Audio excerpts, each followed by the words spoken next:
Danny Rose was sent off for his reaction to racist monkey chants from the Serbian crowd as England's European Under-21 qualification match descended into chaos. The reaction to events has prompted an immediate response from the Football Against Racism in Europe network, FAIR.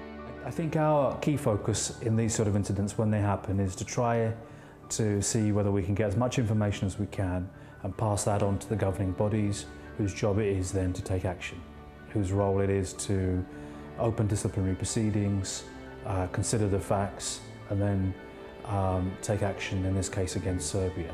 The football courts, if you like, are now looking at it. The wider issue, of course, is how we deal with the continuing levels of xenophobia, extreme nationalism and racism in a place like Serbia. We will have been quoted and would have been very clear about the way in which we saw this. It was uncompromisingly an act of racism. We also do our best to exert pressure on and lobby UEFA, who are the European governing body. If this is a FIFA game, we try and do the same there as well. Because action in a football context lies with them, not with anybody else. It doesn't lie with us, it doesn't lie with the English FA or indeed the Serbian FA. They're not self-regulating. This is about the governing body of European football, UEFA, and what they can do to take this forward and to set an example. The response from senior black players within the game has seen some people question whether a black players' union is needed to represent more effectively black footballers. So I think the fact that Black Players Union has been tabled, the fact that this issue is now in the open, suggests that there is massive disillusionment amongst a fairly senior group of black players. And I think that's something that needs to be acknowledged by organisations like the PFA, the FA and groups like Kick It Out. These people obviously feel like their voices are not being heard, they're not being adequately represented, and I think this is something that needs to be looked at within the game.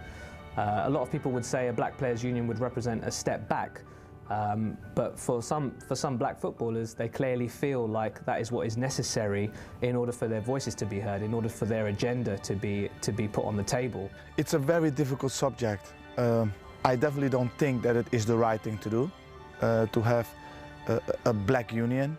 But on the other hand, I do understand people who have been racially abused. You know, John Barnes famously said when he had banana skins thrown at him, his response was to play as well as he could to silence those racists.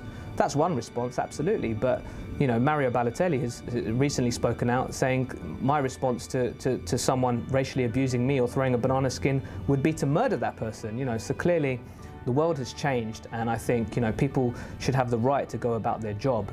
While supportive of the reactions of the PFA and FA to events in Serbia, many people have questioned the punishments handed out to those found guilty of discriminating against and racially abusing individuals. Financial punishments don't do what they're intended to do. An example of that is, you know, John Terry. He's been fined over £200,000 by the FA, so more like $450,000. He's probably been fined something similar by his club. So this guy is facing a fine of around $850,000. Is that enough for people? I don't think it is, because people say for a very wealthy footballer, he'll just move on. It doesn't really hurt him. It's the embarrassment and the idea of not playing football that really hurts. And so we think that should be translated into the sanctions that should be applied, whether it's to Serbia, this time around Croatia at the European Championships, the Russians at the European Championships, Spain a few years ago. You know, these sort of incidents are ongoing. You're not going to stop it with a fine of 50 grand or 30 grand.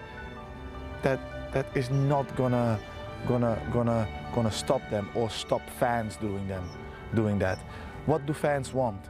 Fans want to see matches. So, if they do it, you have to maybe kick them out for 4 years. You know, hit them hard. You know, don't hit them half, hit them hard. If they do it, hit them hard. That's the only way you're going to stop it. With the Serbian FA denying any racist behaviour took place during their Under-21 match with England, And with Ashley Cole facing Rio Ferdinand for the first time on a pitch since their meeting in court over John Terry's FA hearing into alleged racial abuse, tensions are bound to remain high in the foreseeable future.